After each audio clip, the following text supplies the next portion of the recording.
Hi, my name is Sue Battle, and I work here in Rockwood, Tennessee at Rockwood High School.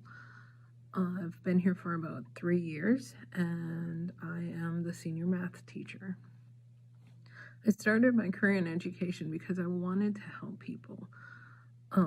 I had originally started in interior design and got frustrated with all the hoops and jumps and everything that I would need to finally get to a point where I'd be helping the people I wanted to help. And so I decided to change my major and became a teacher. If I could have any other job, I would probably be a park ranger. I love nature. I love hiking. I like being outdoors. And so that would definitely be the job that I would pick for myself if I had to choose something else. Kids are a lot different than they were 30 years ago. 30 years ago, the mentality of parents when a child got hurt was rub some dirt in it, or here's some alcohol, pour it over there and you'll be fine. Oh, you fell off the monkey bars? You're good. You're not bleeding.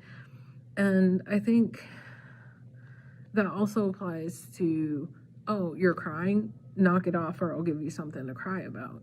And today's children, I think over the years, the generations have learned that, yeah, children can shake stuff off, but do they really?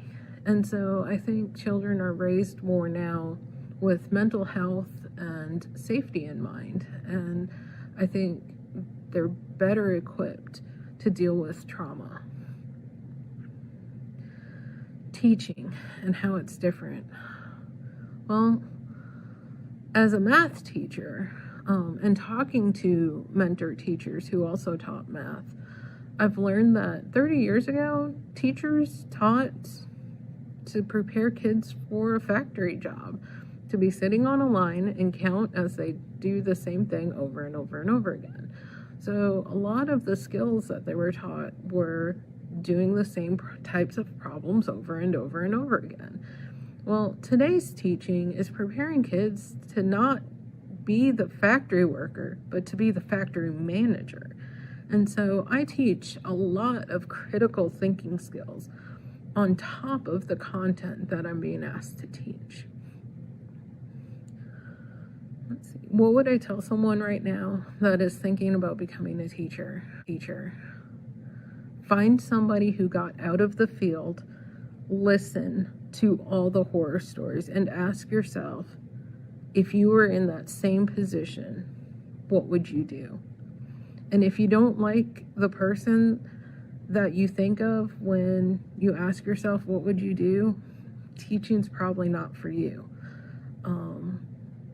It's a hard job, and it's very stressful, and it's anxiety inducing, and it can be depressing. Yeah, definitely find somebody who is no longer in the field and get an honest, down-to-earth idea of what teaching is before you go into the field. If you talk to only your professors who are trying to sell you the idea of being a teacher, all you're going to hear is the sunshine and happy whistles, not the thunderstorms you're going to have to deal with.